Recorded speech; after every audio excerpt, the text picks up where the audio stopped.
ഇപ്പൊ സ്കൂളിലാണെങ്കിൽ കൂടി ഞാൻ കണ്ണനോട് പറയും നമ്മളായിട്ട് ഒന്നിക്കും പോവില്ലേ, അവസാനം പെൺകുട്ടികളൊക്കെ എന്ന് പറഞ്ഞിട്ടുണ്ടല്ലോ, ഞാൻ എല്ലാ പെൺകുട്ടികളും എല്ലാം പറയണേ.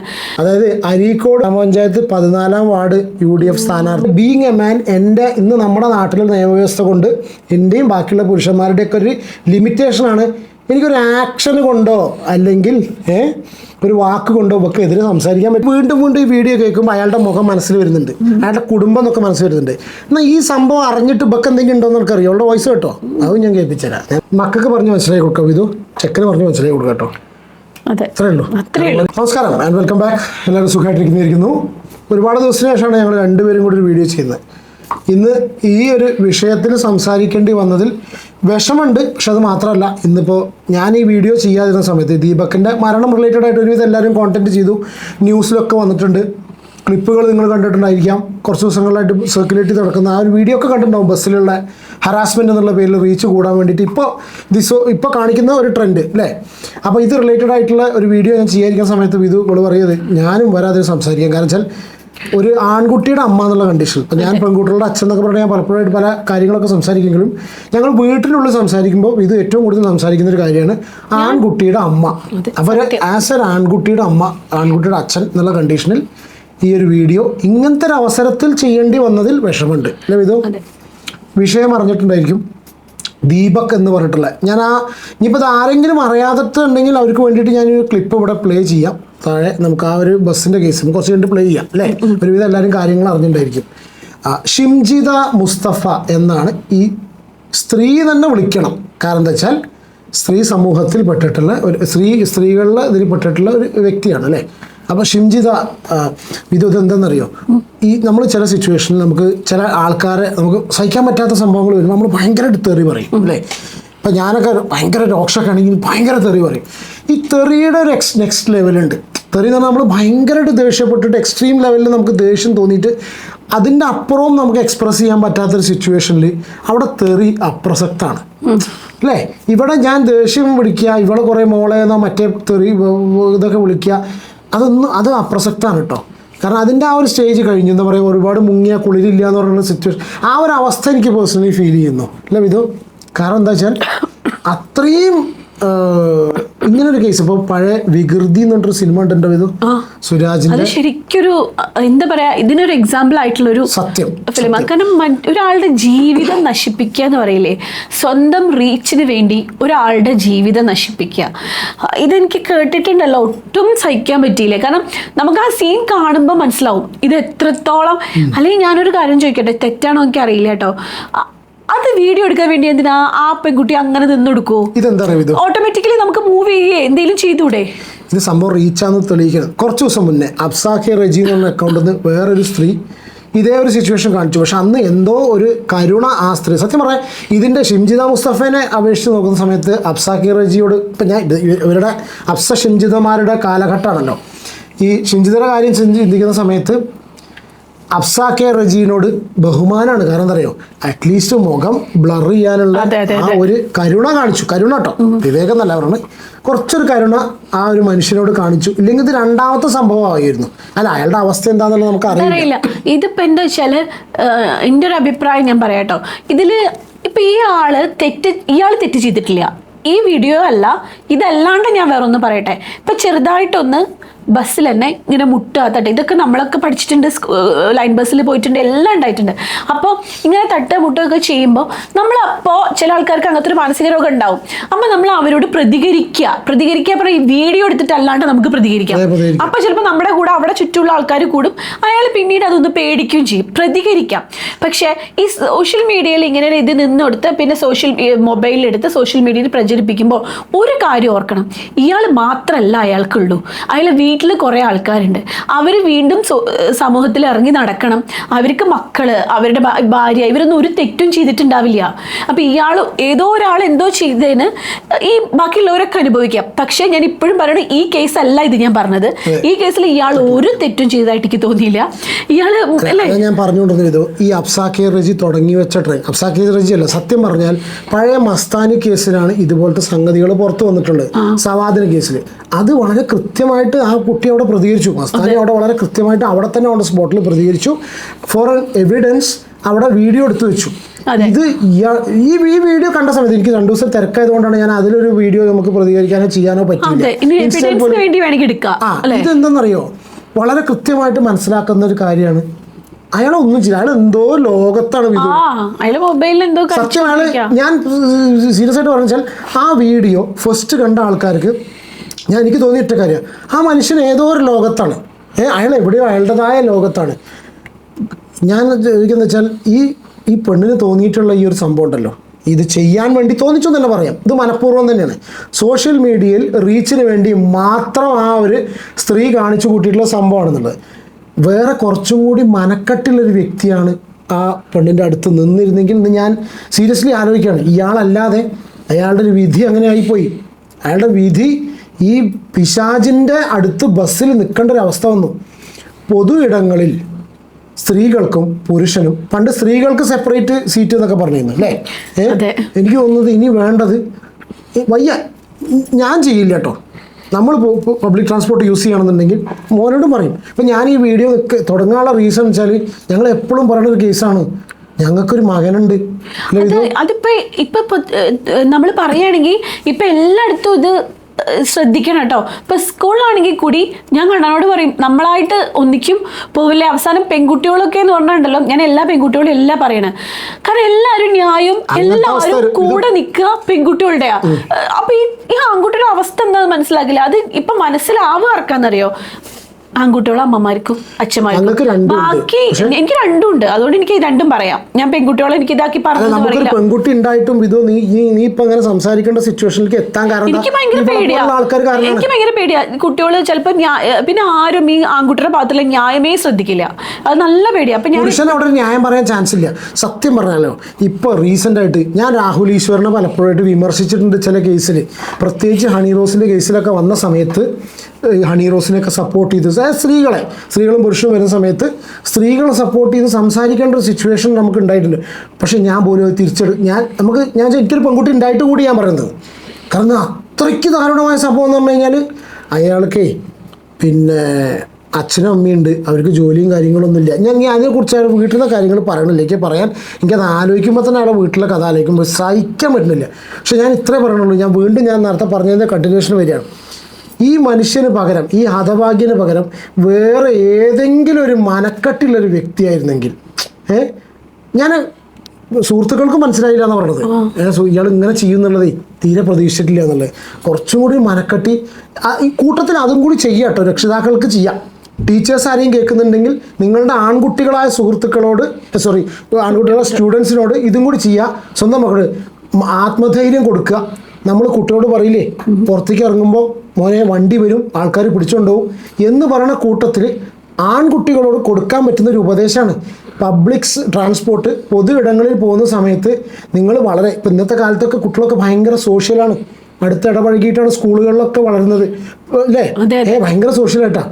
അതല്ല പൊതു ഇടങ്ങളിൽ നമ്മൾ പരിചയമില്ലാത്ത സ്ത്രീകൾ ഇവരോട് കാണിക്കുക എന്നുള്ളത് നമ്മൾ ആൺകുട്ടികളോട് നമ്മൾ പറഞ്ഞു കൊടുക്കേണ്ട സിറ്റുവേഷനിലേക്കാണ് പോകുന്നത് അല്ലേ? നമ്മളെ മോനോട് വളരെ കൃത്യമായിട്ട് പറഞ്ഞു കൊടുക്കണം കേട്ടോ. ഇത് ഈ ന്യൂസ് വെച്ചിട്ട് ഞങ്ങൾ പറഞ്ഞു കൊടുക്കണം നമുക്ക്. കാരണം വെച്ചാൽ വളർന്നു കഴിഞ്ഞിട്ട് ചെറിയ കുട്ടികളെ പോലും എടുത്ത വീട്ടിലേ വരുന്നു. ചെറിയ കുട്ടികൾ എന്താവും ഭാവി? അപ്പം ഇങ്ങനെ എന്തെങ്കിലും ഉണ്ടായിക്കഴിഞ്ഞാൽ കഴിയുന്നതും എനിക്ക് സത്യം പറയാം. ഇത് അപ്പോൾ ഞാൻ നാളെ ഒരു ഇൻസിഡൻറ്റ് ഞാനും കണ്ണനും കൂടി പോകുന്ന സമയത്തേ ടൗണിൽ നിന്ന് വണ്ടി എടുക്കുക കേട്ടോ. വണ്ടി എടുക്കുന്ന സമയത്ത് എൻ്റെ അടുത്ത് റെക്കോർഡിംഗ് ഉണ്ട്, ക്യാമറ. ഞാൻ പിന്നെ ഇതിൻ്റെ ആളായതുകൊണ്ട് ഫുൾ റെക്കോർഡിംഗ് ആണ്. അപ്പോൾ ആ സമയത്ത് പിന്നെ വണ്ടി എടുക്കുന്ന സമയത്ത് ഫ്രണ്ടിലേക്ക് 2 പെൺകുട്ടികൾ കട്ട് ചെയ്യണം, ബൈക്കിന് 2 പെൺകുട്ടികൾ കട്ട് ചെയ്യുന്ന സമയത്ത് ഞാൻ കാണുന്നില്ല കേട്ടോ ഇവർ ഇങ്ങോട്ട് ലെഫ്റ്റിൽ നിന്ന് ചാടുന്നത്. ഇത് ഒരു ജസ്റ്റ് റോഡിലുള്ള സംഭവം. പക്ഷെ എന്താ ഞാൻ പറഞ്ഞത് നിങ്ങൾ കേട്ടോളൂ. അതായത് നേരെ ഫ്രണ്ടിൽ നിന്ന് കട്ട് ചെയ്യുമ്പോൾ എന്നോട് ദേഷ്യപ്പെട്ടു കേട്ടോ. ഒറ്റയടിക്ക് ഒരു 19 വയസ്സുണ്ടാവും, എന്നോട് ചൂടാവുകയാണ്. അപ്പം ഞാൻ ക്ലാസ് ചെയ്തില്ല, അത് ശരിയല്ല മോളെ, ഇവിടുന്ന് വരാൻ പാടില്ല പറഞ്ഞു. അതിൽ എന്താ പറഞ്ഞേ അടുത്ത ചോദ്യമാണ്.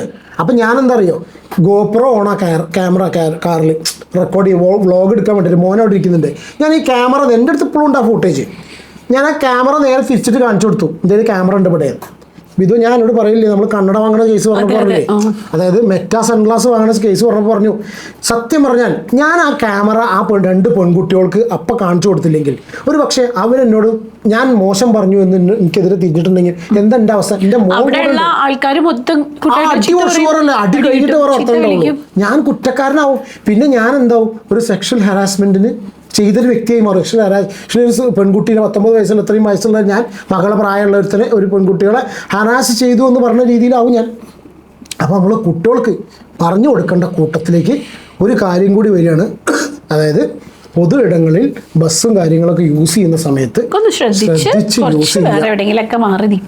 അതെ, നാളെ ഇനി ഒരു വ്ളോഗിനെങ്കിലും ഒരു പെൺകുട്ടി ഫോൺ ഉയർത്തി കഴിഞ്ഞാൽ എന്താവും അവസ്ഥ? ഇതോ സപ്പോർട്ട് ചെയ്യോ? ആരെയും സപ്പോർട്ട് ചെയ്യോ? എന്തായാലും സോഷ്യൽ മീഡിയയും പഴയ കണ്ടീഷനൊന്നുമല്ല, സോഷ്യൽ മീഡിയയും മാറിയിട്ടുണ്ട്, ആൾക്കാർ സപ്പോർട്ടൊക്കെ തുടങ്ങിയിട്ടുണ്ട്. ഞാനിതിൽ 1-2 കാര്യങ്ങൾ ഇപ്പോൾ സ്ക്രീനിൽ കാണുന്നതുണ്ട്, അതുകൊണ്ടുണ്ട് ഇത്. അതായത് അരീക്കോട് ഗ്രാമപഞ്ചായത്ത് 14-ാം വാർഡ് UDF സ്ഥാനാർത്ഥിയായിരുന്നു. ഇവള് ജയിച്ചു എന്നൊക്കെ കേട്ടത് ഞാൻ അന്വേഷിച്ച സമയത്ത്. ഇവള് പിന്നെ ഇതിൻ്റെ ഡീറ്റെയിൽസൊക്കെ ഉണ്ടതാ. വാഴയിൽ 14-ാം വാർഡ് വെള്ളേരി വെസ്റ്റ് ചെമ്പ്രക്കാട്ടൂർ അവിടെ സ്ഥാനാർത്ഥിയായിരുന്നു ഇവള്. എന്ത് കോൺഫിഡൻസിലാണ്! ഇത് കഴിഞ്ഞതിന് ശേഷം ഇവളൊരു പിന്നെ എക്സ്പ്ലനേഷൻ വീഡിയോ ഇട്ടിട്ടുണ്ട്. ഇതെന്താ സംഗതി അറിയാം? ആക്ച്വലി സത്യത്തിൽ ഈ ഒരു സംഭവം ഉണ്ടായി കഴിഞ്ഞ് സുഹൃത്തിൻ്റെ വോയിസും വന്നിട്ടുണ്ട്. ഞാനിപ്പോൾ അതിവിടെ നമ്മൾ വെച്ചിട്ട് വീഡിയോ ലെങ്ത്ത് കൂട്ടുന്നില്ല, സുഹൃത്തിൻ്റെ വോയിസും വന്നിട്ടുണ്ട്. അല്ലെങ്കിൽ ഞാൻ പ്ലേ ചെയ്യാം, കണ്ടു കഴിഞ്ഞാൽ ഒന്നുകൂടി മനസ്സിലാവുമല്ലോ. ആദ്യം നമുക്ക് ഈ ബസ്സിലെ സംഭവം ഒന്നുകൂടി കാണാം. ബസ്സിൽ വെച്ചൊരു സ്ത്രീ ഒരു പുരുഷനെ ചെയ്ത് കണ്ടോ ഞെട്ടിപ്പോയി എന്ന് പറഞ്ഞാണ് ഈ ഒരു ക്ലിപ്പുള്ളത്. ഞാൻ ജസ്റ്റ് ക്ലിപ്പ് പ്ലേ ചെയ്യാം കേട്ടോ.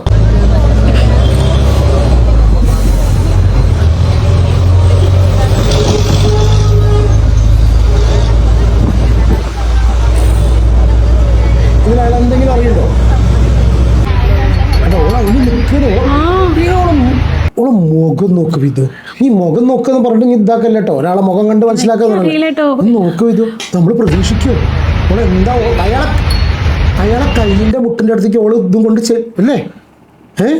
എന്നാ ഒന്ന് നോക്ക്, അയാൾ എന്താ ചെയ്യണത്? അയാൾ പിന്നെ ഇങ്ങനെ ഇത് അയാൾ പോകുമ്പോൾ എന്താ കാര്യം ചോദിക്കട്ടെ, എനിക്കറിയില്ല എല്ലാ സ്ത്രീകളും എങ്ങനെയാണെന്ന് അറിയില്ല. നമ്മൾ മാക്സിമം ആരെങ്കിലും ഇങ്ങനെ തട്ടാൻ നമ്മൾക്ക് തൊട്ടു തോന്നിക്കഴിഞ്ഞാൽ നമ്മൾ ഒന്നും കൂടെ മാറിക്കില്ലേ? മാറിക്കാത്ത സിറ്റുവേഷൻ ഏതെങ്കിലും ഒരാള് എങ്ങനത്തെ ഒരു സ്വഭാവമുള്ള ആളായിക്കോട്ടെ, ഇതേ അല്ലാട്ടോ, അങ്ങനെ ഒരാളാണെങ്കിലും മാക്സിമം നമ്മളെ ദേഹത്ത് തൊട്ട് പ്രശ്നം ഉണ്ടാക്കണമെങ്കിൽ വേണം നമ്മുടെ ദേഹത്ത് തൊടിയിക്കാതിരിക്കുന്നതല്ലേ. അപ്പൊ ഒന്ന് മാറിയൂടെ? ഉദ്ദേശം റീച്ച് ആകുമ്പോൾ ഇതൊക്കെ സംഭവിക്കും. ഇന്നത്തെ സോഷ്യൽ മീഡിയയുടെ മായാലോകം എന്നൊക്കെ പറഞ്ഞ് കുറച്ച് ഭയങ്കര അലങ്കാരികവും. സോഷ്യൽ മീഡിയയുടെ ഒരു ചീഞ്ഞ വശമാണിത്. ഇന്ന് സോഷ്യൽ മീഡിയ എങ്ങനെയാണ് യൂത്ത് കൈകാര്യം ചെയ്യുന്നത് എന്നുള്ളതിനുള്ള ഒരു വശമാണിത്. വൈറലാവുക എന്ന് പറഞ്ഞിട്ടുള്ള ആ ഒരു പ്രക്രിയയാണ് ഇവിടെ കണ്ടുകൊണ്ടിരിക്കുന്നത്. വൈറലാവാൻ വേണ്ടിയിട്ട് എന്ത് തൊട്ടിത്തരം ചെയ്യും. ഇത് തീരെ ശരിയല്ല. ഈ വീഡിയോ നമ്മൾ വീണ്ടും കാണുമ്പോൾ നമുക്ക് ആ പെൺകുട്ടിയുടെ അടുത്ത് നല്ലോണം മിസ്റ്റേക്ക് ഉള്ള പോലെ തോന്നുക. കാരണം എന്താ വെച്ചാൽ പിന്നെ ഇനിയിപ്പോൾ അയാളാണെങ്കിലും ഇങ്ങനെ നിൽക്കുമ്പോൾ ഒരു സാധാരണ പ്രതികരിക്കുക എന്തെങ്കിലും ചെയ്യുക, അല്ലെങ്കിൽ നമ്മൾ എന്താ ചെയ്യുക, കൈ മാറ്റിട്ടോ അല്ലെങ്കിൽ മാറ്. അത് ഡിസ്കംഫർട്ടായി തോന്നിയാൽ നമ്മൾ പറയണം, അല്ലേ? ഇത് കഴിഞ്ഞു, ഈ ഒരു സിറ്റുവേഷൻ കഴിഞ്ഞു. വീഡിയോ കിട്ടാൻ വേണ്ടിയിട്ട് ഇത് കഴിഞ്ഞു. ഇതിന്റെ നെക്സ്റ്റ് സ്റ്റേജ് എന്താന്ന് കേട്ടോ, ഉള്ള സുഹൃത്ത് പറഞ്ഞ വീഡിയോ ഉണ്ട്. ഇതെന്താന്ന് വെച്ചിട്ടുണ്ടെങ്കിൽ എനിക്കൊരു ഒരു വീഡിയോ വന്ന എനിക്കൊരു മെസ്സേജ് ആയിട്ട് ഒരു വീഡിയോ വന്നിട്ട് ഞാൻ പറഞ്ഞിങ്ങനെ ആ പെൺകുട്ടി പുതിയൊരു വീഡിയോ ഇട്ടിക്കണ്. നിലവിലുള്ള വീഡിയോ കൂടാതെ അവളൊരു പുതിയ വീഡിയോ ഇട്ടിക്കണ്. ആ വീഡിയോ ഇട്ടിട്ട് അവൾ തന്നെ സ്വയം പറയാണ് ഞാൻ നിരപരാധിയാണ്, ഇതിങ്ങനെ ഞരമ്പ് രോഗികൾക്ക് ഇങ്ങനെ അസോസിയേഷൻ ഉണ്ടോ അങ്ങനൊക്കെ ആയിട്ട് അവരിങ്ങനെ സ്വയം പുകയറ്റി പറയാണ്. ഇത് നിർത്തലാക്കണോ, ഇത് ഇങ്ങനത്തെ ഈ പ്രശ്നങ്ങൾ ഇനി ഉണ്ടാവാൻ പാടില്ല എന്നുള്ള അവരൊരു വീഡിയോ ഇതാ. അപ്പോൾ അതിങ്ങനെ എൻ്റെ കയ്യിൽ വന്നിട്ട് ഞാനത് നോക്കിയിട്ട് വരില്ല, ജസ്റ്റ് ഒന്നിങ്ങനെ ഫസ്റ്റ് കുറച്ച് നോക്കിയാൽ തന്നെ ഞാൻ അങ്ങനെ പറഞ്ഞത് ഇവ ഇങ്ങനെ ഒന്നുകൂടി വന്നിക്കണ ഒരു വീഡിയോ ഞാൻ കണ്ടിട്ടില്ല. ഞാൻ ജസ്റ്റ് ഇങ്ങനെ നോക്കിയാൽ കണ്ടാണ് ഇങ്ങനെ ആ വിഷയം തന്നെയാണ് ചർച്ച ചെയ്യണത്. അപ്പോൾ ഓൻ പറഞ്ഞ ആ വീഡിയോ ഒന്നും കൂടെ അയക്കുന്നത്. ഞാൻ പറഞ്ഞ വീഡിയോ ഞാൻ അയക്കണില്ല, നമുക്ക് രാവിലെ സംസാരിക്കാമെന്ന്. അപ്പോൾ അവൻ പറഞ്ഞ എല്ലാവരും ഈ അയക്കടാ, ഞാൻ ജസ്റ്റ് ഒന്ന് കാണാനുള്ളൂ, എനിക്ക് വേറൊന്നുമില്ലെന്ന്. അപ്പോൾ അങ്ങനെ പൊതുവേ നമ്മൾ സംസാരിക്കണ ആ രീതി തന്നെ ഉള്ളൂ, വേരിയേഷൻ ഒന്നുമില്ല. അപ്പം ഞാൻ ഓക്കെ എന്നാണ് ഞാൻ അയച്ചു കൊടുത്തത്. ആ വീഡിയോ ഇട്ടുകൊടുത്ത് പിന്നെ അതിൻ്റെ റിപ്ലൈ ഒന്നും വന്നിട്ടില്ല. പിന്നെ എനിക്കെന്ന് വെച്ചാൽ ഞാൻ വീട്ടിലേക്ക് പോണ വഴിക്കാണ്, ഞാൻ എൻ്റെ ഉമ്മനോട് സംസാരിക്കാനുണ്ട്, ഞാൻ എൻ്റെ ഉമ്മനോട് സംസാരിക്കും, എൻ്റെ സുഹൃത്തായിട്ട് സംസാരിച്ചിട്ടൊക്കെ പോവാണ്. അപ്പൊ അതിനുശേഷം ഞാനത് വിട്ട് പിന്നെ വീട്ടിലെത്തിയ സ്വാഭാവികമായിട്ടും വിളിക്കുകയാണെങ്കിൽ മാത്രം. ഈ പരിപാടി കഴിഞ്ഞതിന് ശേഷം ഇവൾ വീണ്ടും ഒരു വീഡിയോ ഇട്ടു, എക്സ്പ്ലനേഷൻ വീഡിയോ. അവിടെ മിണ്ടാതിരിക്കുന്ന സ്ഥിതി. കാരണം ഇവർക്ക് ഈ ഫസ്റ്റ് വീഡിയോ ഇട്ടിട്ട് തന്നെ അത്യാവശ്യം നല്ല രീതിയിൽ സോഷ്യൽ മീഡിയ നന്നായി കിട്ടി. കാരണം ആ വീഡിയോ കണ്ടു കഴിഞ്ഞാൽ ഇപ്പോൾ ഈ മരണവും സംഗതി സംഭവിച്ചിട്ടില്ലെങ്കിൽ കൂടി ആ വീഡിയോ കണ്ടു കഴിഞ്ഞാൽ ഫസ്റ്റ് ഞാൻ നമ്മളൊക്കെ വീഡിയോ കാണുന്ന സമയത്തും അയാളുടെ ഭാഗത്ത് ഒരു തെറ്റില്ല എന്നുള്ളത് നമുക്ക് 99% ആൾക്കാർക്ക് മനസ്സിലാവുന്നത്. ഇനി 1% എവിടെയെങ്കിലും ഉണ്ടോ എന്നുള്ളത് അറിയില്ല, പക്ഷെ ഒരു 100% ആൾക്കാർക്ക് അതാണ് മനസ്സിലാവുന്നത്. ഇനി ഇവർക്ക് നമ്മളെ വീട്ടുകാർക്ക് ചിലപ്പോൾ ഉണ്ടെങ്കിൽ അതാ ഇവിടെ ഭർത്താവ് ഗൾഫിലാണ് കേട്ടോ, ഇവിടെ കുറച്ചാലും ഗൾഫിലൊക്കെ ഇതിൻ്റെ ഡീറ്റെയിൽസ് കാര്യങ്ങളൊക്കെ കിട്ടി. കാരണം ഞാൻ മഞ്ചേരിയാണ്, ഇത് അരീക്കോടാണ്. നമുക്ക് ഏകദേശം നമ്മൾ ഫുൾ ഡീറ്റെയിൽസ് കിട്ടി. അപ്പം ഞാൻ ഇവിടെ പറഞ്ഞില്ല, ടെലിഫോൺ നമ്പർ അടക്കം. അത് പിന്നെ നമ്മൾ പോട്ടെ, എന്തോ ആയിക്കോട്ടെ, എന്തായാലും കേസ് എടുത്തിട്ടുണ്ട്. ഇനി ഇതിന് ശേഷം ഇവൾ ഇട്ടിട്ടുള്ളൊരു വീഡിയോ ആണ് എക്സ്പ്ലനേഷൻ. പിന്നെ ഇതൊരു വ്യൂസിന് വേണ്ടിയിട്ടുള്ള വീഡിയോ അല്ല കേട്ടോ, ഒരു ഗുരുതരമായിട്ടുള്ള മാനസിക സാമൂഹിക പ്രശ്നത്തിന്റെ കൗൺസിലറാണെന്നാണ് എഴുതിയിരിക്കുന്നത്. ഇത് മറ്റേതല്ല, ഇത് 14ാം വാർഡ് മറ്റേ വാർഡ് കൗൺസിലറല്ല, ഇവിടെ ഇത് സൈക്കോളജിസ്റ്റ് ആണെന്നൊക്കെയാണ് പ്രൊഫൈലിൽ കിടക്കുന്നത്. കംപ്ലീറ്റ് പ്രൊഫൈലൊക്കെ ലോക്കാക്കി പോയിക്കുന്നു, ഫേസ്ബുക്കിൽ പ്രൊഫൈൽ ലോക്കാക്കിക്കുന്നു, 10,000 ഫോളോവേഴ്സുള്ള ആക്കിയെടുത്തിട്ടുള്ള ഇൻസ്റ്റാഗ്രാമും ഒക്കെ പ്രൈവറ്റ് ആക്കി പോയിട്ടുണ്ട്. പക്ഷേ ഇന്ന് SH എന്നുള്ളത് ഗൂഗിളിനോട് ചോദിച്ചാൽ ഗൂഗിൾ ഓട്ടോമാറ്റിക്കായിട്ട് ഷിംജിത മുസ്തഫ എന്ന് പറയുന്നുണ്ടെങ്കിൽ നീ എന്തിനാണോ ഇത് ചെയ്തിട്ടുള്ളത് അത് സത്യം പറഞ്ഞാൽ നിനക്കിന്ന് ഗൂഗിൾ തന്നു. പക്ഷെ അതിന് ഒരു മനുഷ്യൻ പാവം ബലിയാടാവേണ്ടി വന്നു. ഇന്നലെ ഞാനൊരു പബ്ലിക് ബസ്സിൽ നിന്നുള്ളൊരു വീഡിയോ ഷെയർ ചെയ്ത്. എന്താണെന്ന് വെച്ച് കഴിഞ്ഞാൽ ഒരാൾ മനഃപൂർവ്വം എൻ്റെ ശരീരത്തിൽ സ്പർശിക്കുന്ന ഒരു വീഡിയോ. അതൊരു ആക്സിഡൻ്റ് അല്ല, ഒരു മിസ്അണ്ടർസ്റ്റാൻഡിങ്ങും അല്ല. ഇത് മേജർ സൈക്കോളജിക്കൽ ഇഷ്യൂവും സെക്ഷൽ ബൗണ്ടറി വയലേഷനുമാണ്. അതായത് കൺസെന്റ് ഇല്ലാതെ ഒരു മനുഷ്യന്റെ ശരീരത്തിൽ. ഇപ്പോൾ ഈ പറഞ്ഞ വർത്താനം കേട്ടിട്ട് എൻ്റെ മനസ്സിൽ വന്ന് വേറെ 1-2 ഡയലോഗാണ്. ഇതൊരു പുരുഷനാണ് ഈ പരിപാടി ചെയ്തതെങ്കിൽ അവിടെയാണ് എൻ്റെ ലിമിറ്റേഷൻ. ബീങ് എ മാൻ എൻ്റെ ലിമിറ്റേഷനാണ്. ആണാവാന്നൊക്കെ പറയില്ലേ, ആണത്തം കാണിക്കുക, ആണാവുക. അങ്ങനെ ബീങ് എ മാൻ എൻ്റെ ഇന്ന് നമ്മുടെ നാട്ടിലെ നിയമവ്യവസ്ഥ കൊണ്ട് എൻ്റെയും ബാക്കിയുള്ള പുരുഷന്മാരുടെയൊക്കെ ഒരു ലിമിറ്റേഷനാണ്. എനിക്കൊരു ആക്ഷൻ കൊണ്ടോ അല്ലെങ്കിൽ ഒരു വാക്ക് കൊണ്ടോ ഒക്കെ എതിരെ സംസാരിക്കാൻ പറ്റില്ല. മനസ്സിലായോ? അതൊക്കെ മിസ്യൂസ് ചെയ്യാണ് സ്ത്രീകളെ. തൊടാന് ആർക്കാ അവകാശമുള്ളത്? ശരിക്കിത് കാണിക്കുന്നത് എന്താണെന്നറിയോ? അയാൾക്ക് അയാളുടെ ഇമ്പൾസ് കൺട്രോൾ ചെയ്യാനുള്ള ശേഷിയില്ല, മറ്റുള്ള മനുഷ്യന്മാരോടുള്ള എമ്പതി ഇല്ല. ഇതിനൊക്കെ ഉണ്ട്. ഇമ്പൾസും അതിന് കൺട്രോൾ ചെയ്യാൻ പറ്റുന്നുണ്ട്. അയാൾക്ക് കൺട്രോൾ ചെയ്യാൻ പറ്റാത്തൊരു സംഭവമുണ്ട്. മാനക്കേട് വന്നത് കൺട്രോൾ ചെയ്യാൻ അയാൾക്ക് പറ്റുന്നില്ല. ഇത് അതാണ് ഇപ്പോൾ തെളിയിച്ചത്. പുറത്ത് ആരും എന്നെ ഒന്നും ചെയ്യില്ല എന്നുള്ളൊരു മറ്റേടത്തെ വിചാരമില്ലേ, അതും കൊണ്ടാണ്. അയാളെ ഒന്നും ചെയ്യില്ല, ആ മറ്റേടത്തെ വിചാരം സത്യത്തിൽ അയാൾക്കുണ്ട് അല്ലേ? ഇനി ആരയാളെ ചെയ്യുക? അയാൾക്ക് സന്തോഷമായിട്ട് നടക്കാലോ, സമാധാനപരമായിട്ട് നടക്കാലോ. എന്താ പറയുക, ആത്മഹത്യാ പ്രേരണ, അബറ്റ്മെൻറ്റ് ടു സൂയിസൈഡ്. ആത്മഹത്യാ പ്രേരണ ഒരു കുറ്റമാണ്. 10 വർഷം വരെ തടവ് എന്നൊക്കെ അങ്ങനെയൊക്കെ വായിച്ചു ഞാൻ. പക്ഷെ അത് ഏറ്റവും കൂടുതൽ ഇതിനറിയാതെ സംഭവം ഏറ്റവും ബുദ്ധിമുട്ടാണ് ഇത് തെളിയിച്ചെടുക്കാൻ. അതായത് ഷിംജിത മുസ്തഫ കാരണമാണ് ദീപക് എന്ന് പറഞ്ഞിട്ട് 41 വയസ്സുള്ള ഒരു ഹതഭാഗ്യൻ അയാളിങ്ങനെ ഇത് ചെയ്തത്. എനിക്ക് വേർഡ്സ് ചിലത് പറയാൻ പറ്റില്ല, യൂട്യൂബ് കട്ട് ചെയ്യും. ചെയ്തത് എന്ന് തെളിയിക്കാൻ ഭയങ്കര ബുദ്ധിമുട്ടാണ്. നിയമമുണ്ടെങ്കിലും ആത്മഹത്യാ പ്രേരണ തെളിയിക്കാൻ വേണ്ടി നിയമം. നേരെ മറിച്ച് ഇവളിപ്പോൾ എന്തെങ്കിലും ഒന്ന് കുത്തി കുറിച്ചിട്ട് നല്ല പരിപാടിയും കാണിച്ചാണ്ടല്ലോ, ഈ ടീമിനൊക്കെ പൊക്കി തോണ്ടിയാണ് കൊണ്ടുപോകും. ഇതുണ്ടാവും ഇത് നമ്മളൊക്കെ കൊണ്ടുപോകും. നേരെ മറിച്ച് ആ ചങ്ങായി ഇത് ചെയ്തതിന് മനസ്സിലായോ, ഇവളാണ് കാരണക്കാരി എന്നുള്ളത് ലോകത്തിന് മുഴുവൻ അറിയാം, ഉറപ്പാണ് 110%. പക്ഷെ ശിക്ഷ കിട്ടാൻ ബുദ്ധിമുട്ടാണ്. ഈ ഷിംജിത് എന്താന്ന് വെച്ചാലേ ഞാൻ ഈ ഫസ്റ്റ് ഷിംജിതയ്ക്ക് അത് അപ്പൊ എന്തെങ്കിലും പ്രതികരിക്കേ അല്ലെങ്കിൽ ഇങ്ങനെ നിന്ന് കൊടുക്കേണ്ട ആവശ്യമുണ്ട്. വീണ്ടും ഈ ഉദ്ദേശിക്കുന്ന ആ മനുഷ്യൻ മരിക്കില്ലായിരുന്നു. ഈ പറഞ്ഞില്ലേ മാനസിക പ്രശ്നങ്ങളുള്ള ആൾക്കാരിൽ നിന്ന് അങ്ങനെ വിചാരിച്ച് മാറിക്കൂടായിരുന്നോ? അയാൾ അങ്ങനെ തൊട്ടോന്നല്ല. പക്ഷെ ഇനി അങ്ങനെ അല്ലെങ്കിലും എന്ത് തന്നെയാണെങ്കിലും ഒന്ന് മാറി നിന്നൂടെ? മാറി നിന്ന് വെച്ചാൽ എന്താ ഉണ്ടാവുക? മാറി നിൽക്കും ചെയ്യാം, അയാളോട് പറയുകയും ചെയ്യാം. റീച്ച് കിട്ടില്ല. ഈ റീച്ചാണ് എൻ്റെ ഉദ്ദേശം. അതിന്റെ ഉദ്ദേശം പറയുന്നല്ല. പക്ഷെ അത് എന്തായാലും മനുഷ്യന്മാരുടെ ജീവനും ഒരു വിലയില്ലേ, അവരുടെ മാനസികാവസ്ഥയ്ക്ക് വിലയില്ല, അവരുടെ ഫാമിലിക്ക് വിലയില്ല.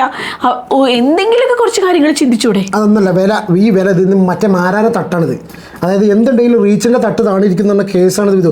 ഇപ്പൊ ഈ വീണ്ടും ഈ വീഡിയോ കേൾക്കുമ്പോൾ അയാളുടെ മുഖം മനസ്സിൽ വരുന്നുണ്ട്, അയാളുടെ കുടുംബം എന്നൊക്കെ മനസ്സിൽ വരുന്നുണ്ട്.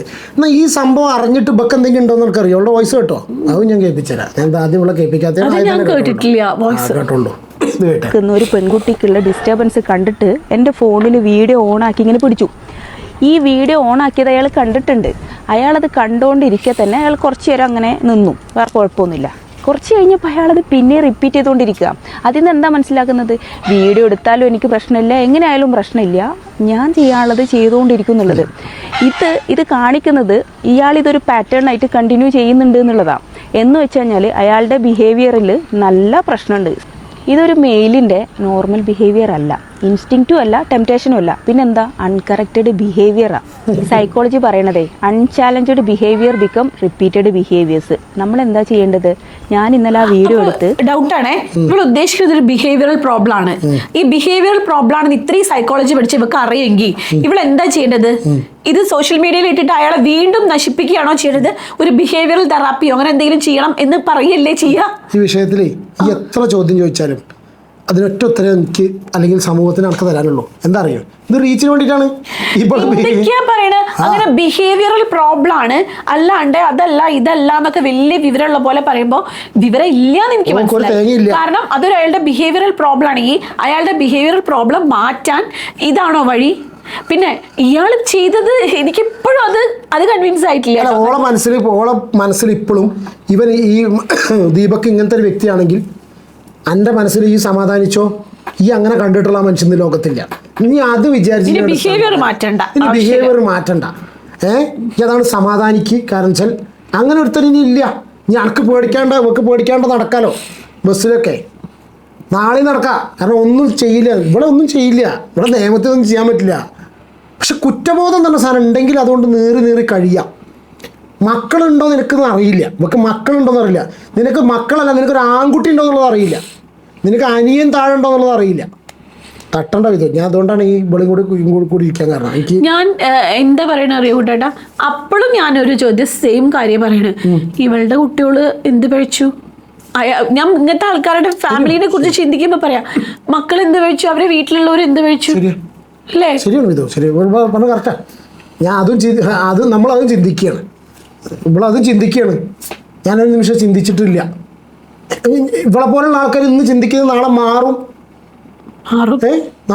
മാറിയില്ലെങ്കിൽ പ്രശ്നമാണ്. അയാൾക്കത് പ്രശ്നമല്ല എന്ന് അയാൾ മനസ്സിലാക്കിയിട്ട് വീണ്ടും അത് റിപ്പീറ്റ് ചെയ്തത് കണ്ടിട്ട് ഞാൻ ആ വീഡിയോ പോസ്റ്റ് ചെയ്തതിൻ്റെ ഉദ്ദേശം എന്താണെന്ന് വെച്ചാൽ ഇത് മാക്സിമം ആളുകളിലേക്ക് എത്തിക്കുക. സൊസൈറ്റി അയാളെ ചോദ്യം ചെയ്യണം. അത് അയാളുടെ ചുറ്റുമുള്ള ആൾക്കാരും അയാളുടെ കുടുംബക്കാരും കാണണം. സൊസൈറ്റി ആരെയാ ഇപ്പം ചോദ്യം ചെയ്യണത്? ഇനി ചോദ്യം ചെയ്യലിന് ഭയോ, അതിനൊത്തിരി ജാള്യതയോ ഉശുരോ ഉളുപ്പോ നാണോ മാനോ ഉണ്ടെങ്കിൽ തിരക്കടില്ല. ഉണ്ടോന്ന് അറിയില്ല. ഈ ലോകത്തുണ്ടാവൂലപ്പോ അല്ലേ? രാവിലെ ഇറങ്ങും ഇങ്ങനെയൊക്കെ ചോദ്യം ചെയ്യപ്പെടേണ്ട ഒരുപാട് ആൾക്കാരുണ്ട് ശരിക്കും.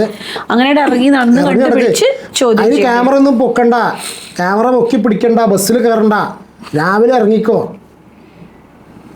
മനസാക്ഷിക്ക് മുമ്പിൽ അയാൾക്ക് ഒന്നും പ്രശ്നമില്ലാതെ നടക്കുന്ന ഒരാളാണ് എന്നുണ്ടെങ്കിൽ പിന്നെ അയാൾ മാന്യത കാണിക്കുന്നത് അയാൾ ജീവിക്കുന്ന സൊസൈറ്റിക്ക് മുമ്പിലും അയാളുടെ പിന്നെ ഇവളിങ്ങനെ തട്ടാണ് ഞാൻ പറയുമ്പോൾ എനിക്ക് ദേഷ്യം പിടിക്കുക വിധുവോ. പിന്നെ ഇനി ഞാൻ കുറച്ചും കൂടി ഇത് കുറച്ച് എവിടെ ഉണ്ട് ഒരു മിനിറ്റ്. ഇനി ഒരു വോയിസ് ക്ലിപ്പ് ഉണ്ട് കേട്ടോ, സംസാരിക്കുന്നത് കേട്ടോ. യാത്ര ചെയ്യുമ്പോൾ ഉണ്ടായ അനുഭവമാണ് ഇതിന് ശേഷം നോക്കിക്കോട്ടോ കേട്ടോ. യാത്ര ചെയ്യുമ്പോൾ ഉണ്ടായ അനുഭവമാണ് സമൂഹ മാധ്യമങ്ങളിലൂടെ പങ്കുവെച്ചത്. എന്തായിരുന്നു സംഭവം? നിങ്ങൾക്ക് ആ ബസ്സിലുണ്ടായ അനുഭവം എന്താണെന്നൊന്ന് പറയാം. ഞാൻ പയ്യന്നൂർ റെയിൽവേ സ്റ്റേഷനിൽ പയ്യന്നൂർ ബസ് സ്റ്റാൻഡിലേക്കുള്ള ബസ്സിലായിരുന്നു. അത് നല്ല രസമായിരുന്നു ബസ്. അപ്പൊ ഞാനിങ്ങനെ നിൽക്കുന്ന സമയത്ത് എന്റെ മുന്നിലായിരുന്നു ഇയാൾ ഉണ്ടായിരുന്നത്. അപ്പൊ അതിന് മുന്നിൽ നിൽക്കുന്ന ഒരു പെൺകുട്ടിയുടെ മുഖവും ബിഹേവിയറും ഒക്കെ കണ്ടപ്പോ എനിക്ക് മനസ്സിലായി ഭയങ്കര ഡിസ്കംഫർട്ട് ആയിട്ടാണ് നിൽക്കുന്നത് എന്നുള്ളത്. അയാൾ അങ്ങനെ ഒത്തി പിടിച്ചോണ്ടാണ് നിൽക്കുന്നത്. ഒന്നുമില്ല, അവർക്കൊരു അനുഭവം ഉണ്ടായിട്ടില്ല. തന്നെ. അപ്പൊ ഞാൻ ഒന്നും ചോദിച്ചില്ല. ഞാൻ വീഡിയോ ഫോണിൽ വീഡിയോ ഓൺ ചെയ്തിട്ട് ഇങ്ങനെ പിടിച്ചു. അയാൾ കാണുന്ന പോലെ തന്നെ സെൽഫി വീഡിയോ ഓൺ ചെയ്ത് പിടിച്ചു. അയാളത് നോക്കുന്നുണ്ടായിരുന്നു, അത് കണ്ടു. ഞാൻ കുറെ നേരം ആ ഫോൺ അങ്ങനെ തന്നെ പിടിച്ചിട്ടുണ്ടായിരുന്നു. ആദ്യം ഞാൻ റെക്കോർഡ് ചെയ്തിട്ടില്ല, പിന്നെ റെക്കോർഡ് ചെയ്തോണ്ട് പിടിച്ചു. വിളിച്ചപ്പോൾ അയാൾ കണ്ടിട്ട് അയാൾ മാറ്റിയില്ല എന്നുള്ള അർത്ഥം അയാളൊന്നും ചെയ്യണില്ല. എന്തൊരു വിധിയാ. കാരണം ഇന്നത്തെ കാലത്ത് ആരെങ്കിലും ഈ ക്യാമറ കണ്ടു കഴിഞ്ഞാൽ പിന്നെ അങ്ങനെ തന്നെ നിൽക്കുവോ? ഇത്ര പൊട്ടന്മാരാവോ? എന്തൊരു കഷ്ടം. ഇവൾക്ക് പിന്നെ എന്താ പറയല്ലേ, എന്തുകൊണ്ടുണ്ടാക്കിയത്, എന്താ ആരുണ്ടാക്കിയത് ഇതിനൊക്കെ?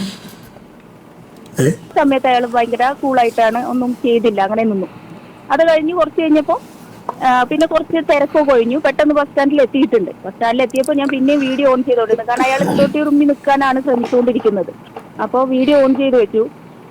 ആ സമയത്ത് പിന്നെ ഇറങ്ങുന്ന സമയത്ത് അയാളെ പുറകിൽ ഞാനുണ്ടായിരുന്നത്. അപ്പം നേരെ എന്റെ മേലിലേക്ക് അയാളെ കൈ ടച്ച് ചെയ്തുകൊണ്ടിരിക്കുന്നത്. അത് കറക്റ്റ് വീഡിയോയിൽ വ്യക്തമായിട്ട് കാണാം. അങ്ങനെ ചെയ്തു. അപ്പൊ അത് ഒരു പ്രാവശ്യം റിപ്പീറ്റ് ചെയ്ത് ഞാൻ മാറി നിന്നു. പിന്നെയും അയാളത് ചെയ്തു. ഇങ്ങനെ ആ വീഡിയോയിൽ ഇങ്ങനെ നോക്കുന്നതൊക്കെ കാണിക്കുന്നുണ്ട്. അത് കഴിഞ്ഞപ്പോ അപ്പൊ തന്നെ ഞാൻ എന്താ ചേട്ടാ ഉദ്ദേശം എന്ന് ചോദിച്ചു. അപ്പോഴേക്ക് അയാൾ ഇറങ്ങി ഓടി എന്ന് പറയാൻ പറ്റില്ല, സ്പീഡിൽ അങ്ങ് നടന്നു. അപ്പൊ എന്റെ പുറകിലുണ്ടായിരുന്ന വേറെ ചേട്ടൻ ചോദിച്ചു എന്താ സംഭവം എന്താണെന്ന് ചോദിച്ചു. ഞാൻ പറഞ്ഞു കുറെ നേരമായിട്ട് അയാൾ ഇങ്ങനെ എന്തോ ഒരു ചെയ്തുകൊണ്ടിരിക്കുക. അത് കണ്ടപ്പോഴാണ് ഞാൻ വീഡിയോ ഓണാക്കിയത്. എന്നെ തൊട്ട സമയത്ത് ഞാൻ ചോദിച്ചു എന്ന് പറഞ്ഞു. ഇതൊക്കെ പിന്നിരുന്ന് ആലോചിച്ചാവും. നമുക്ക് അങ്ങനെ പോയിട്ടുണ്ടല്ലോ, എന്തെങ്കിലും സംഗതി ഉണ്ടായിട്ട് അപ്പൊ ഒന്നും ചെയ്യാൻ പറ്റാ ഞാൻ വീട്ടിൽ ചെന്നിരുന്ന ഞാൻ ഓനെ ഇടിച്ചു പറയാനാണല്ലോ, തിരിച്ചു പറയാനാണല്ലോ. ഇപ്പൊ ചേട്ടൻ ചോദിച്ചു, ചേട്ടന്റെ അമ്മായി ചോദിച്ചു, അച്ഛമ്മകൾ ചോദിച്ചു. പക്ഷെ അയാള് പെട്ടെന്ന് ഇറങ്ങി നേരെ അങ്ങ് നടന്നു കളഞ്ഞു. പിന്നെ ഞാൻ അയാളെ പുറകെ ഒന്നും പോയില്ല. രണ്ട് വീഡിയോ ഉണ്ടായിരുന്നു. അത് രണ്ടും കൂടെ ചെറിയ ഷോർട്ട് ചെയ്തിട്ട് സൊസൈറ്റിയിൽ ഇനി നിങ്ങൾ പറയൂന്ന് പറഞ്ഞിട്ട് ഒരു വീഡിയോ പോസ്റ്റ് ചെയ്യാനുണ്ടായത്. വീഡിയോ പോസ്റ്റ് ചെയ്ത ശേഷം അതിന്റെ പലതരം വിമർശനങ്ങളൊക്കെ വന്നു. അതായത് നിങ്ങൾ ആ വീഡിയോ ബോധപൂർവ്വം ചിത്രീകരിച്ചതാണ്, ഒരു കണ്ടന്റ് എന്ന അർത്ഥത്തിൽ എന്ന രീതിയിലുള്ള വിമർശനമൊക്കെ വന്നു. ആ ബസ് ജീവനക്കാരെ അറിയിക്കുക അല്ലെങ്കിൽ നിങ്ങൾ പോലീസിലേക്ക് ആ വിവരം കൊണ്ടുപോകാൻ ശ്രമിക്കുക, അങ്ങനെയൊന്നും ഉണ്ടായില്ല അല്ലേ? ഞാനത് കഴിഞ്ഞ ഉടനെ ബസ്സിൽ നിന്ന് ഇറങ്ങിയതിന് ശേഷം വടകര പോലീസ് സ്റ്റേഷനിലുള്ള എനിക്ക് പരിചയമുള്ള പോലീസുണ്ട്, അവരെ വിളിച്ചു. ഞാൻ ഇങ്ങനെ ഒരു സംഭവം ഉണ്ടായിട്ടുണ്ട്.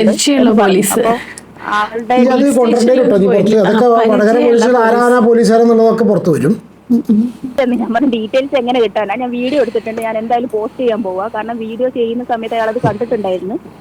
അപ്പൊ ഞാൻ വീഡിയോ പോസ്റ്റ് ചെയ്യാം. എന്നിട്ട് ഞാൻ അതിന്റെ അടിയിൽ അയാൾ പറഞ്ഞ ഡീറ്റെയിൽസ് എന്തെങ്കിലും കിട്ടോ നോക്കാമെന്ന് പറഞ്ഞു. അപ്പൊ ഞാൻ പറഞ്ഞു ഞാൻ അടിയിൽ ഡിസ്ക്രിപ്ഷനിൽ ആഡ് ചെയ്യാം, ആളെ കുറിച്ച് എന്തെങ്കിലും വിവരം കിട്ടുന്നവരുണ്ടെങ്കിൽ അറിയിക്കണേന്ന് പറഞ്ഞിട്ട് അങ്ങനെയും കൂടെ ആഡ് ചെയ്തിട്ടാണ് ഞാൻ ആ വീഡിയോ പോസ്റ്റ് ചെയ്തത്. ഇന്നലെ ഞാൻ പിന്നെ റിയാക്ഷൻ വീഡിയോ ഇടുന്നത് പോലെ ഒരു വീഡിയോ ഇട്ടു, അതിനൊരു മറുപടി പറയുന്നത് പോലെ. അല്ലാതെ എല്ലാവരുടെയും എതിരെ പറയാൻ പറ്റില്ലല്ലോ നമുക്ക്. നിങ്ങളൊരു 5 വർഷം പഞ്ചായത്ത് മെമ്പറായിരുന്ന ആളാണ്, പൊതുപ്രവർത്തകയാണ്. അപ്പൊ ഇതുപോലുള്ള സംഭവങ്ങളെ സംബന്ധിച്ച് നിങ്ങൾക്ക് കൃത്യമായ ഒരു കാഴ്ചപ്പാടുണ്ടാവും.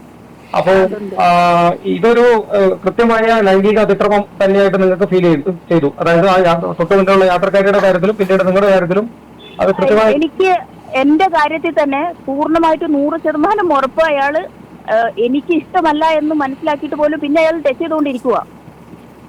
എന്നിട്ട് രണ്ടാമത്തെ പ്രാവശ്യം അയാൾ റിപ്പീറ്റ് ചെയ്ത്, രണ്ടാമത്തെ പ്രാവശ്യം എന്നൊന്നും പറയാൻ പറ്റില്ല. കാരണം നമുക്കൊരു കാര്യം ഉറപ്പിക്കാതെ ചോദിക്കാൻ പറ്റില്ലല്ലോ. കുറച്ച് നേരമായിട്ട് ഞാൻ നോട്ട് ചെയ്യുന്നുണ്ടായിരുന്നു. ഇപ്പൊ ഇദ്ദേഹം നിങ്ങൾ വീഡിയോ ചിത്രീകരിച്ച ഈ ആരോപണം നേരിട്ട വ്യക്തി ആത്മഹത്യ ചെയ്തു, ജീവനൊടുക്കുന്നുള്ള വിവരമാണ് വരുന്നത്. ഞാൻ പ്രതീക്ഷിച്ചിട്ടില്ല. അത് സാഡ് ന്യൂസ് ആയി പോയി, ഞാൻ പ്രതീക്ഷിച്ചിട്ടില്ല.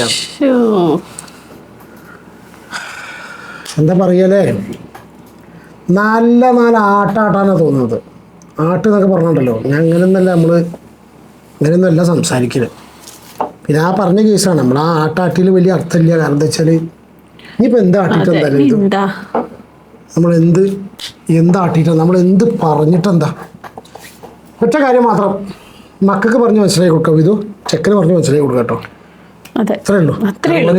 ഇത് എല്ലാ സ്ഥലത്തും സ്കൂളുകളിലൊക്കെ പ്രശ്നമാണ്. പെൺകുട്ടികൾ പറഞ്ഞാൽ കേൾക്കും, മക്കൾക്ക് ആൺകുട്ടികൾക്കും സഹോദര അനിയന്മാരൊക്കെ ഉണ്ടെങ്കിലൊക്കെ എല്ലാവർക്കും പറഞ്ഞു. അത് മാത്രമേ ഉള്ളൂ, പറഞ്ഞ് മനസ്സിലാക്കി കൊടുക്കുക. എന്താ സീരിയസ് ആയിട്ട് അല്ല, ഞാൻ സീരിയസ് ആയിട്ട് പറഞ്ഞത്. നമ്മളൊന്ന് കാഷ്വലി സംസാരിച്ചിട്ടുള്ള ഒരു കേസാണ്. നമ്മൾ പറഞ്ഞു ഇത് നമ്മൾ പലപ്പോഴായിട്ട് ഈ പറഞ്ഞു കൊടുക്കാം, നമ്മൾ പറഞ്ഞു കൊടുക്കാറുണ്ട്. ഞാൻ പറഞ്ഞു കൊടുക്കാറുണ്ട്. ഞാൻ ഇത് ആദ്യം മുതലേ പറഞ്ഞു കൊടുക്കാറുണ്ട്. ഞാൻ ഈ ചെറിയ ക്ലാസ് മുതലേ പറഞ്ഞു കൊടുക്കാറുണ്ട്. ഈ പെൺകുട്ടികളായിട്ട് എന്തെങ്കിലും പ്രശ്നം ഉണ്ടെങ്കിലും ഒക്കെ പെൺകുട്ടികളെ സൈഡിൽ നിൽക്കൂ, അവരാണ് ശരി എന്നാണ് എല്ലാവരുടെയും ഒരു വിചാരം. പക്ഷെ നമുക്കറിയാം പെൺകുട്ടികൾ എങ്ങനെയാന്ന്. നമ്മൾ സ്കൂളൊക്കെ പഠിച്ചു വളർന്നതല്ലേ, കോളേജിലൊക്കെ എത്തിയതല്ലേ, ഒരു തിരി കൊളുത്താനും അറിയാം, അവസാനം അതൊക്കെ പെടാം ആ കുട്ടികളുടെ. അപ്പൊ എനിക്കൊരു ആൺകുട്ടികളോട് അതൊക്കെ അറിയുന്നുണ്ട്.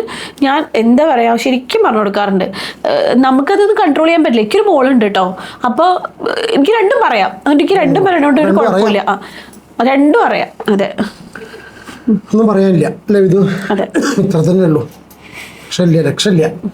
ശ്രദ്ധിക്കുക. പിന്നെ ആൺകുട്ടികൾ ശ്രദ്ധിക്കുക, എല്ലാ വയസ്സിലും പെൺകുട്ടികൾ ശ്രദ്ധിക്കുക എന്ന് പറഞ്ഞാൽ പെൺകുട്ടികളോടൊരു അപേക്ഷയാണ്. ഈ സ്ത്രീ ഒരു പാഠമാണ്. മറ്റാൾ ഇതിനു വേണ്ടി ബലിയാടായി. പക്ഷേ ഈ ഷിംജിത മുസ്തഫ എന്നുള്ളൊരു പേര് നിങ്ങൾ ഓർത്ത് വെച്ചോളൂ. ഇത് കാണുന്ന ന്യൂജനിലൊക്കെ ഏതെങ്കിലും കുട്ടികളോ സ്ത്രീകളോ ആര് കാണുന്നുണ്ടെങ്കിലും ഷിംജിത മുസ്തഫ, നിങ്ങളൊരു സ്ത്രീയാണ്. നിങ്ങൾ പുരുഷനാണെങ്കിൽ ആരെപ്പോലെ ആവണം എന്നൊക്കെ ചോദിക്കുന്ന മാതിരി നിങ്ങളൊരു സ്ത്രീ ആണെങ്കിൽ ആരുടെ പോലെ ആവരുത് എന്നുള്ളതിന് ഒരു പേര് നമുക്ക് മലയാളികൾക്ക് സ്വന്തമായിട്ട് കിട്ടിയിട്ടുണ്ട്. അഭിമാനമാണ്. അതും മലപ്പുറം ജില്ലയിലാണ്, നമ്മുടെ മഞ്ചേരിൻ്റെ അടുത്താണ്, അരീക്കോടാണ്. UDFൻ്റെ മെമ്പറാണ്, ഒക്കെയാണ് ഷിംജിത മുസ്തഫ. ഈ പേരൊന്ന് ഓർത്ത് വയ്ക്കുക. ഇത്ര മാത്രം പറഞ്ഞുകൊണ്ട് നിർത്തുന്നു. എന്താണ് നിങ്ങളുടെ അഭിപ്രായം? ജസ്റ്റ് ഒന്ന് കമൻറ്റ് ചെയ്യാം.